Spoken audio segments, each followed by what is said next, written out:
Hi guys, Brian Marvin here with RSM Marketing. Just wanted to bring you a quick video about the top 3 SEO concerns for small business owners right now. And I'm recording this on May 4th, 2021.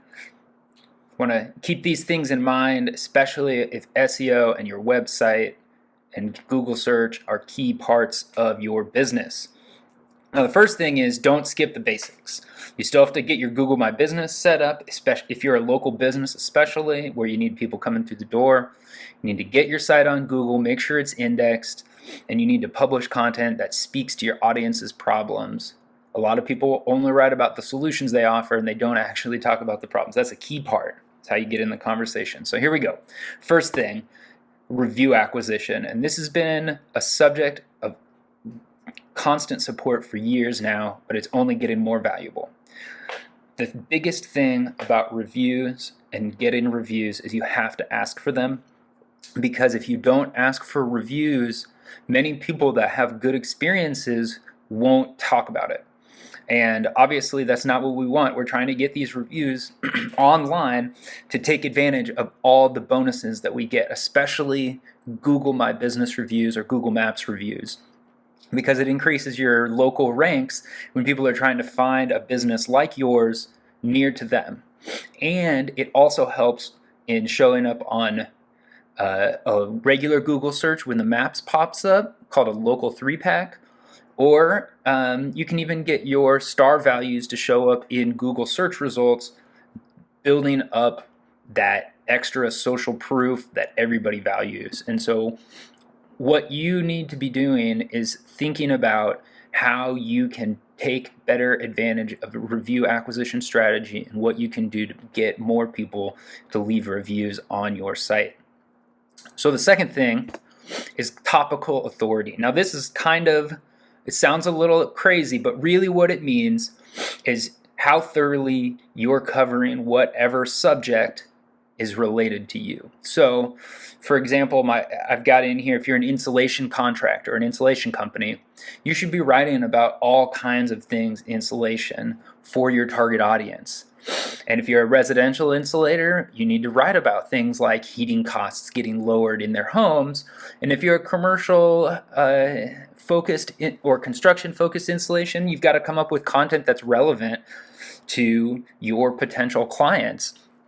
And that's the only way that you can make sure that you're throwing your net as wide as possible. And by doing so, you further reinforce your own authority on the subject to Google.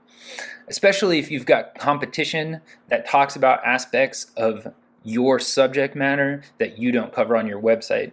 They're instantly more authoritative just because they go into better detail. Now, obviously, there's a lot of factors that go into these and how much it can help your website, but ultimately, improving your authority on a specific topic on your website by writing content that fully covers the topic is an excellent way to take the expertise that you and your team already has and turn it into Google results and eventually traffic and leads.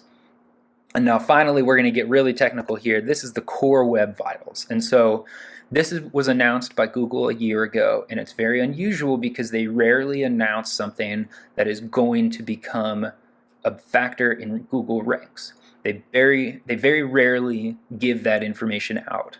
And as a result, this stuff is pretty important. The update was supposed to go live by today already, or start. It got pushed back until next month. They said it's going to be a rolling launch for about 2 months. If this is something that you're not concerned about on your website, you can get totally taken by surprise in the next month or two as your website starts to fall off of Google ranks and from search entirely, and you'll wonder what happened to all that traffic. Now, what are the core web vitals?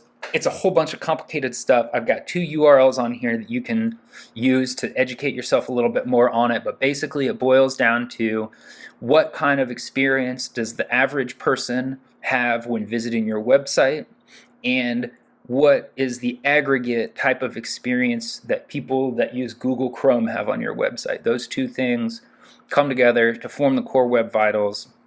It's related to a few other things. But the biggest thing to keep in mind about it is that it is going to become a ranking factor, and we know that. And it's very rare that Google gives us explicit ranking factors. And so this is the thing that's very easy to do to either get ahead of your competition or that your competition will be doing to get ahead of you. So it needs to be on your radar. The main URL that you can check out is that web.dev/vitals. That is a Google supported website that published a bunch of technical and less technical information related to Core Web Vitals, so you can get an idea of what we're talking about here. And you can easily test your site there, that developers.google.com/speed/page speed/insights. You can put in a URL for any part of your website and get the scores back, and you can see what Google has for your website, so you can understand where you might be ranking in the next couple months as this stuff becomes important.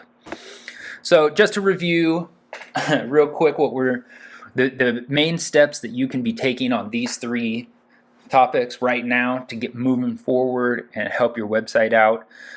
Get reviews, and the biggest thing is ask for them and make it easy to leave reviews. Establish your topical authority. Ask yourself if you're thoroughly covering the subject matter that you're trying to rank for. Usually that's going to be your products or your services. And look at the core web vitals of your website. Test your home page, test a few other pages on your site, see what the scores look like, and start looking at what it might take to get your site to be scoring higher on the core web vitals. That might be hiring a developer. That might mean rebuilding your website in some cases. And for others, and I imagine the majority of sites, it's just going to be a simple matter of cleaning up the image sizes and a few other, maybe minimizing the amount of plugins you're using. Thank you for listening. Brian Marvin with RSM Marketing. This was the top 3 SEO concerns for small business owners, May 4th, 2021.